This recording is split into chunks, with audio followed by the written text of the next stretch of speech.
Hi Year 8s, it's Miss Felberg again. It was great to see so many of you watching the YouTube clip today. I can see by posts that most of you must have watched it, so great work there. Just a quick reminder from yesterday's lessons, congruent shapes. Congruent shapes refer to shapes that are exactly the same size and shape. The only difference is where they're positioned on the page. So remember, shapes are congruent if they're identical in both shape and size. When we're looking at triangles, there are minimum rules that are required to prove that a shape or that a triangle is congruent. So you don't need to say that all the sides and all the angles of the triangles are the same. When we're proving if two triangles are congruent, they need to meet the following set of conditions. And here are each of the conditions. I would like you to pause it now and copy this table into your workbooks and think about what each of those conditions are. Now for each of these, the congruency needs to meet three rules. So for example, in this first one, in order for a triangle two triangles to be congruent, as long as their matching sides are the same, we can say that that triangle is congruent. And we use the rule SSS, which stands for side, side, side.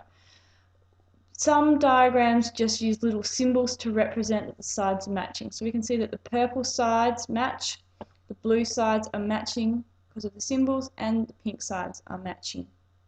So three sides of one triangle are equal to three sides of the other. And that's what we're looking at in this one. Okay, the next rule, or the next set of conditions needed to prove two triangles are congruent is the rule SAS.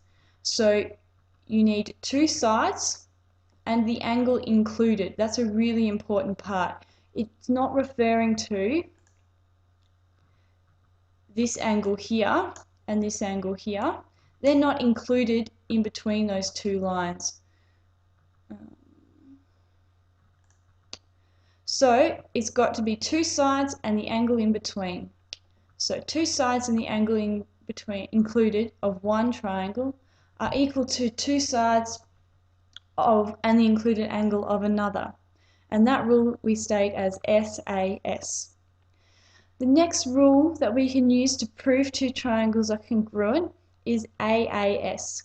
So if we've got two angles and one side, that's enough information to prove that those two triangles are congruent. Okay, so the wording, two triangles and a side of one triangle are equal to two angles and the corresponding side of the other triangle. Now again, we're using different symbols here to represent the matching sides and angles. The last one is to do with right angle triangles. So if you have a right angle, the hypotenuse, and one other side, then that's enough to prove that two triangles are congruent. So in right angle triangles, the hypotenuse and one side of the triangle are equal to the hypotenuse and one side of the other triangle. Now this rule is specific to right angle triangles only, and you can only use RHS with right angles.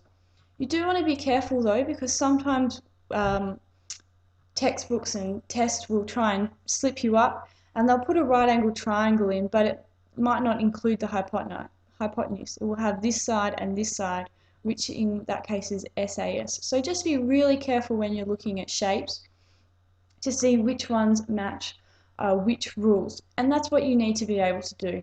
You need to be able to look at two triangles and decide which of the four rules or conditions would help you prove that those two triangles are congruent.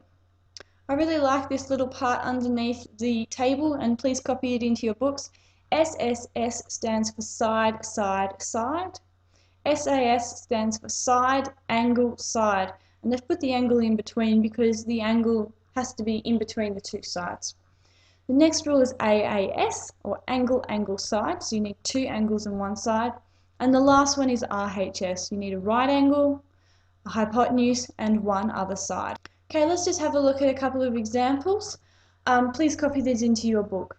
Which tests, SSS, SAS, AAS, or RHS, would you choose to test the congruence of these shapes? So what rule would I use to prove that these two shapes here are the same? Well, I can see here I've been given two angles and one side. Now if I remember, I'm looking for the rule that has two angles and one side, so it must be AAS. And I can see here that those angles do match up. We can see the 70 and the 70 match up. And the 60 is next to the side of 5 centimeters, and it is in the other triangle as well. So it must be that rule. Okay, let's have a look at B. In B, we have a right angle. Automatically, I need to think RHS because that's the rule that relates to right angle triangles.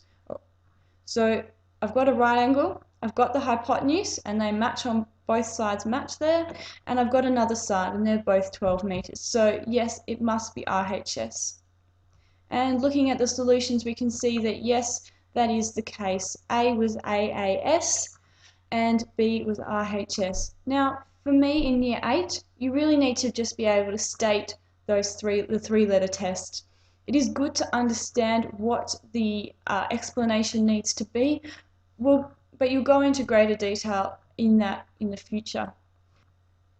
So year 8, this is the last of my YouTube clips for the week, unless I get a lot of questions about the congruency rules for triangles.